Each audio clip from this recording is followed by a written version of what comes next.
दोस्तों, यह कहानी प्राचीन भारत के समय की है। आज के समय में हमारा देश तो आजाद हो चुका है। हम स्वतंत्र हैं, कहीं भी और जा सकते हैं, लेकिन हमारा मन स्वतंत्र नहीं है। वह हमेशा गुलाम बना रहता है। हम शारीरिक रूप से तो स्वतंत्र हैं, लेकिन मानसिक रूप से हम गुलाम होते जा रहे हैं। मानसिक पीड़ा से हम ज्यादा परेशान रहते हैं। तो आज की यह सच्ची घटना आपके दिमाग की गुलामी को अवश्य दूर कर देगी। आपके दिमाग में हो रही उथल पुथल को शांत कर देगी। आपका शांत मन शांत हो जाएगा। दोस्तों, एक बार की बात है, निचले हिमालय की पहाड़ियों में बसे एक छोटे से गांव में निर्मल नाम का एक जवान युवक रहता था। निर्मल अपने गुस्सैल स्वभाव और शांत मन के लिए पूरे गांव में प्रसिद्ध था। वह बहुत ही गुस्से वाला युवक था। उसका मन एक जगह पर कभी टिकता ही नहीं था। उसका मन हर समय विचारों से भरा रहता था। विचारों के इस तूफान ने उसके मन को पूरी तरह से अशांत कर रखा था। शांति तो जैसे उसके जीवन से गायब ही हो गई थी। वह हर समय अपने विचारों में खोया रहता था और एक तनावपूर्ण जीवन जी रहा था। अपने अशांत मन और गुस्सैल स्वभाव की वजह से उसके घर वाले और गांव के लोगों से भी उसके संबंध अच्छे नहीं थे, जिस वजह से वह खुद को और भी ज्यादा अकेला व अपमानित महसूस करता था। ऐसी अवस्था में वह और भी ज्यादा मानसिक तनाव की स्थिति में रहने लग जाता था। ऐसे ही एक दिन निर्मल मन गिराए हुए गांव से बाहर बगीचे की तरफ जा रहा था। उसका किसी से बात करने का मन भी नहीं हो रहा था, क्योंकि वह अपनी जिंदगी से और शांत मन से बहुत ही ज्यादा परेशान था। उसे कुछ भी समझ में नहीं आ रहा था कि अब उसे क्या करना चाहिए। गांव से बाहर बगीचे में वह हर बार की तरह अपने दोस्तों से मिलकर अपनी बातें उन्हें बताया करता था।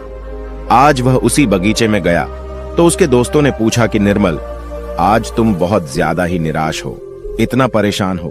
क्यों नहीं तुम उस पहाड़ी के पीछे एक आश्रम है, उसमें एक बौद्ध महात्मा रहते हैं, वह बहुत ही ज्ञानी हैं। क्यों नहीं तुम उनके पास जाते हो, वह तुम्हारी सारी समस्याएं दूर कर देंगे। अपने दोस्त की बात मानकर निर्मल उन बौद्ध महात्मा से मिलने अगले दिन सुबह के समय ही अपने घर से निकल पड़ा। जब वह सुबह वहां पर पहुंचा तो उसने उन बौद्ध महात्मा को देखा कि वह सुबह के समय आश्रम में लगे पौधे को पानी दे रहे थे। चारों तरफ चिड़ियों की चहचहाहट से आश्रम का वातावरण सुबह के समय बिल्कुल खिल उठा था। पौधे को पानी देने के बाद वह महात्मा एक पेड़ के नीचे ध्यान की अवस्था में बैठ गए। बौद्ध भिक्षु के चेहरे से एक शांति झलक रही थी। इस असीम शांति ने निर्मल को बौद्ध भिक्षु की ओर आकर्षित कर लिया। जब निर्मल बौद्ध भिक्षु के निकट पहुंचा तो उसने उनके चारों तरफ एक सकारात्मक ऊर्जा का अनुभव किया। निर्मल को यह महसूस हुआ कि इस अद्भुत शांति और सकारात्मक ऊर्जा का स्रोत कहीं न कहीं बौद्ध भिक्षु के भीतर ही है। इसीलिए वहीं बैठकर बौद्ध भिक्षु की आंख खुलने का इंतजार करने लगा। थोड़ी देर बाद जब बौद्ध भिक्षु ने अपनी आंखें खोली तो उन्होंने अपने सामने एक जवान लड़के को बैठा पाया, जो कि काफी तनावग्रस्त और नकारात्मक भावनाओं से भरा हुआ लग रहा था। निर्मल ने बौद्ध भिक्षु की ओर लालसा भरी नजरों से देखा और बड़े आदर भाव से कहा, हे मुनिवर, मेरा मन बहुत ही अशांत हो गया है। मेरे मन के विचार मुझे खाए जा रहे हैं। मैं एक क्षण के लिए भी शांति का अनुभव नहीं कर पा रहा हूं। इस वजह से हर समय मैं बहुत ही गुस्से में रहता हूं। थोड़ी सी बात पर हम गुस्से से उत्तेजित हो जाते हैं। किसी की बात मुझे नहीं लगती। कृपया क्या आप मुझे सिखा सकते हैं कि मैं अपने इस अशांत मन को शांत कैसे करूं? गुरुदेव, कोई उपाय बताइए मुझे। बौद्ध भिक्षु ने निर्मल के दर्द को समझते हुए उसकी ओर देखा और कहा, मेरे प्यारे बच्चे, तो तुम भी अपने मन की चाबी किसी दूसरे के हाथ में दे दिए हो और आज तुम भी गुलाम हो गए हो। निर्मल को महात्मा की बात कुछ समझ में नहीं आई। उसने कहा, गुरुवर, यह मन का गुलाम और चाबी क्या है? कृपया मुझे विस्तार से समझाएं। बौद्ध महात्मा ने कहा, निर्मल, मैं तुम्हें एक कहानी सुनाना चाहता हूं। इस कहानी में मानसिक शांति और खुशहाली के सारे रहस्य छुपे हुए हैं। क्या तुम इस कहानी को सुनना चाहोगे? निर्मल ने हां करके अपना सर हिला दिया और पूरी एकाग्रता के साथ कहानी सुनने को तैयार हो गया। उसके अंदर की उत्सुकता अब अपने चरम पर थी। बौद्ध भिक्षु ने कहानी सुनानी शुरू की। बहुत समय पहले की बात है। एक नगर में संता सिंह नाम का एक आदमी रहता था। संता बहुत ही महत्वाकांक्षी व्यक्ति था। उसके हर काम में लोगों से ही सुनने मिलती थी। लोग उसकी और उसके काम की खूब तारीफ किया करते थे। अगर उसे किसी काम में असफलता या लोगों से बुराई सुनने को मिलती थी तो वह घर चिंता और तनाव में चला जाता था। वह छोटी छोटी बातों पर बहुत ही परेशान हो जाता था। उसका मानना था कि सफलता और भौतिक संपत्ति उसे मनचाहा सुख देती है, लेकिन संता सिंह जितना ही सफलता और तारीफ के पीछे भागता रहता था, वह उतनी ही गहरी मानसिक तनाव में डूबता जा रहा था। जब उसके काम की कोई तारीफ नहीं करता था तो वह बहुत ही ज्यादा परेशान हो जाता था। एक दिन अचानक ही उसका सामना उस समय की एक बहुत ही प्रसिद्ध बौद्ध भिक्षु से हुआ, जिनका नाम महाकौशल था। महाकौशल अपने हजारों शिष्यों को ध्यान साधना की शिक्षा दिया करते थे और वह खुद भी एक बहुत ही बड़े ध्यानी और आत्मज्ञानी व्यक्ति थे।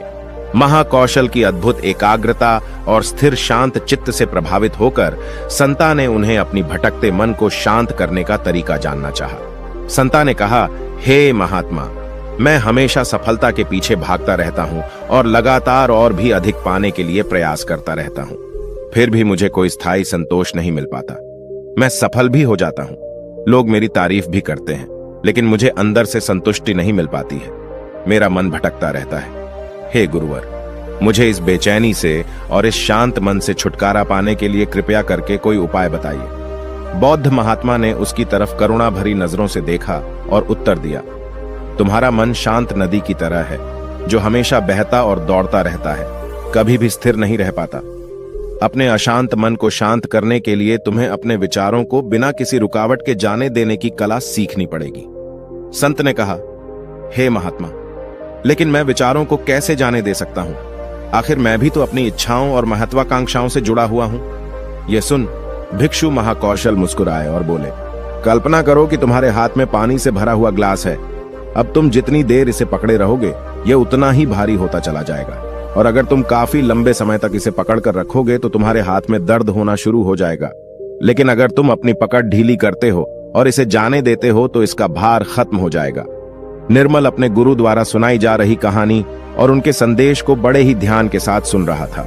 वह समझ रहा था कि अपने विचारों और इच्छाओं से चिपके रहना ही उसके अशांत मन का कारण है। यह भी एक कारण है जिसकी वजह से उसका मन अशांत है, क्योंकि निर्मल भी संत की तरह ही विचारों को पकड़कर रखता है। छोटी छोटी बातों पर बार बार विचार करता रहता है, जिससे संता की तरह ही उसका मन भी बेचैन रहता है। गुरु कहानी सुनाने जा रहा था और निर्मल सुनते जा रहा था। गुरु ने कहा, बौद्ध भिक्षु। महाकौशल की बातें उस संता को बड़े ही अच्छे से समझ में आ रही थी। बौद्ध भिक्षु महाकौशल की सलाह को मानते हुए संत अपने विचारों को जाने देने का अभ्यास करना शुरू कर दिया। वह अपने विचारों और भावनाओं को बिना किसी पूर्व निर्णय के जाने देता। संत के मन में बस विचार आते और थोड़ी देर उसके दिमाग में रहते और फिर चले जाते, क्योंकि वह उन विचारों को अपने दिमाग में बैठने नहीं देता था। जब विचारों को दिमाग में बैठने की कोई जगह नहीं मिलेगी तो विचार खुद ब खुद अपने आप चले जाएंगे। महाकौशल भिक्षु ने कहा, इंसान बेवजह अपने विचारों को अपने दिमाग में बैठने की जगह दे देता है। वह जितना ज्यादा किसी बात पर विचार करेगा, उसके दिमाग पर विचार उतना ही गहरा असर डालता चला जाएगा, अर्थात उतना ही जगह बनाता चला जाएगा। क्योंकि इंसान जितना ज्यादा विचार करेगा, विचार उसके दिमाग में उतना ही ज्यादा जगह बना लेगा, और जब विचार जगह बना लेता है तो वह जल्दी दिमाग से निकलता नहीं है। महाकौशल भिक्षुक ने संता से कहा कि जो चीजें घटित हो चुकी हैं, जो घटनाएं घटित हो चुकी, या जो कुछ तुम्हारी जिंदगी में हो चुका है, तुम्हारे साथ चाहे वह कितना भी बुरा क्यों ना हुआ हो, अगर अब आप उन विचारों को अपने दिमाग में बैठने देंगे, उन पर विचार करेंगे, तो आपका दिमाग कभी भी शांत नहीं रहेगा, क्योंकि जो घटनाएं घटित हो चुकी हैं उसे आप बदल नहीं सकते हैं। चाहे मैं कहूं कि जैसे बारिश हो रही है, यह भी एक घटना ही है। अब बारिश हो चुकी है और हम सोचे ना हुई होती तो ज्यादा सही रहता, तो इस बात का कोई मतलब नहीं रह जाता। अब बारिश हो चुकी है, अब तो जो होना था हो गया है। उसी तरह से अगर आपकी भी जिंदगी में कुछ बुरा हो गया हो तो अब वह बुरा तो हो चुका है। अगर आप अब उस बात पर जितना ज्यादा जोर देंगे तो वह आपके दिमाग में उतना ही ज्यादा जगह बनाता चला जाएगा।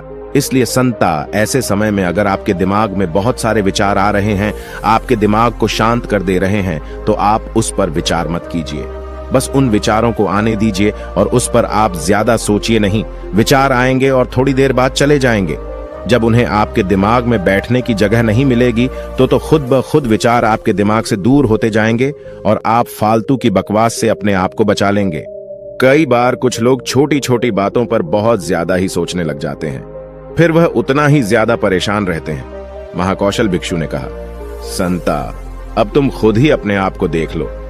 तुम यही सोचते हो कि लोग मेरी तारीफ नहीं कर रहे, या जिस दिन तुम्हारे काम की तारीफ हो गई तो उस दिन तुम्हें बहुत ही अच्छा लगता है, लेकिन जिस दिन तुम्हारे काम की तारीफ नहीं हुई तुम्हें बहुत खराब लगता है।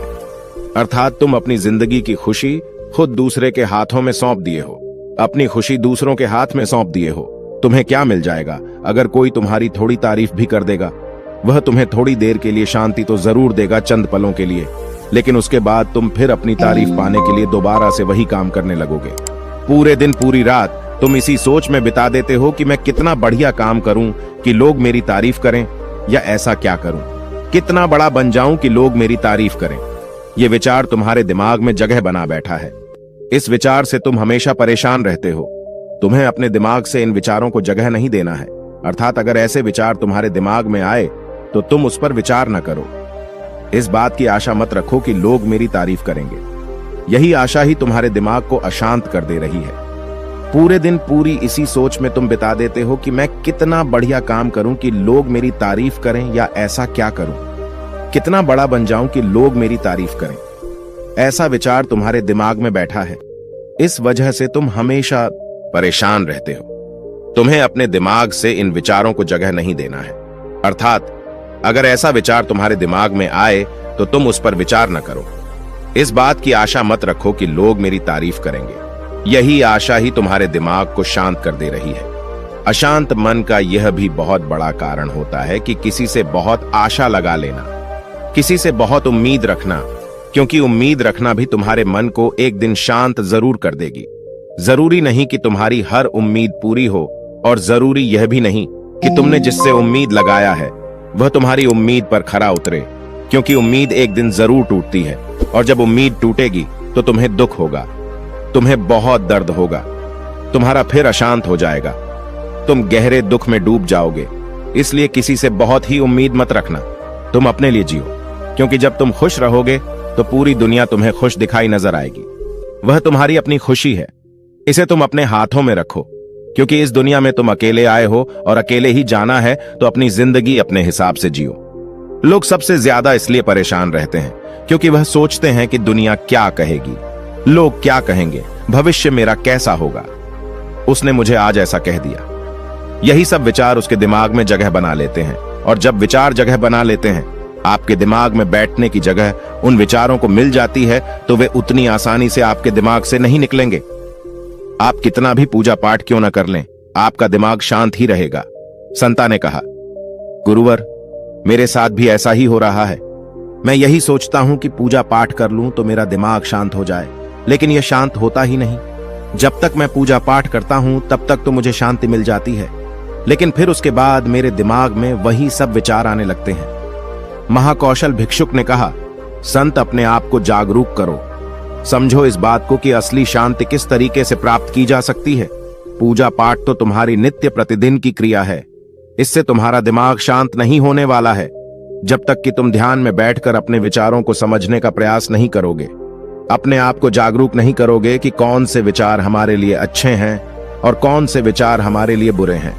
विचारों को अपने दिमाग में आने दो और उन्हें जाने दो, उन्हें जगह मत दो। अर्थात उन विचारों पर ज्यादा जोर मत दो, और अपनी आजादी की चाबी अपने हाथ में रखो, किसी के हाथ में मत रखो, वरना तुम कभी स्वतंत्र नहीं रह पाओगे। शारीरिक रूप से तो तुम आजाद हो, लेकिन आंतरिक रूप से तुम गुलाम हो। आंतरिक रूप से भी खुश होने का प्रयास करो, आंतरिक रूप से भी खुद को स्वतंत्र रखो। अपने स्वतंत्र होने की चाबी अपने हाथ में रखो। यह दुनिया है, इसका काम है बोलना बोलकर आपको परेशान करना। जितना आप इस बात से परेशान होंगे, लोगों को और मजा आता जाएगा। वे तुम्हें और ज्यादा परेशान करने की कोशिश करेंगे। तुम्हारी आंतरिक स्वतंत्रता रूपी चाबी को वह तुमसे छीनने का प्रयास करेंगे। इसलिए अपनी चाबी किसी को मत दो।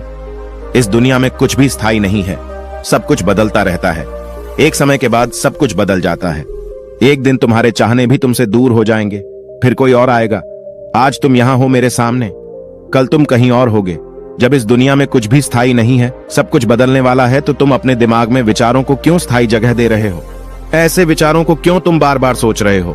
खुद को स्वतंत्र रखो, अंदर से भी और बाहर से भी। अंदर से स्वतंत्र रखना बहुत ज्यादा जरूरी होता है। महाकौशल की बात सुनकर संता को सब उत्तर मिल चुका था। इधर गुरु ने कहानी का अंत किया और कुछ देर शांत होकर निर्मल से पूछा, निर्मल, कुछ समझ में आया तो? उत्तर मिला कि नहीं। निर्मल तो मानव एक मूर्ति के समान। वह गुरु को एकटक देखता ही जा रहा था। उसके मुख से कुछ भी निकल नहीं रहा था, क्योंकि ऐसी बातें आज से पहले वह कभी किसी के मुख से सुनी नहीं थी, या ऐसी कहानी अपने गुरु के मुख से सुनी कि जो शायद उसे जीवन की सच्चाई बता गई। शायद उसे जीवन का रहस्य भी पता चल गया।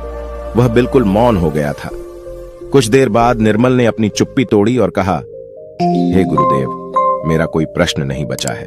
अब आपसे विनम्र निवेदन है कि मैं भी आपके साथ इसमें कुछ दिनों के लिए रहना चाहता हूं। मुझे तो इस दुनिया की काफी सच्चाई पता चल गई और मैं आपके साथ रहकर खुद को भी जानने का प्रयास करूंगा और लोगों को भी इस शब्द के बारे में बताऊंगा, इस रहस्य के बारे में उन्हें भी बताऊंगा। आज की कहानी बस इतना ही। मुझे उम्मीद है ये कहानी आपको जरूर पसंद आई होगी और आप पहली बार हैं तो मेरे से जुड़ने के लिए इस चैनल को सब्सक्राइब करना मत भूलिएगा।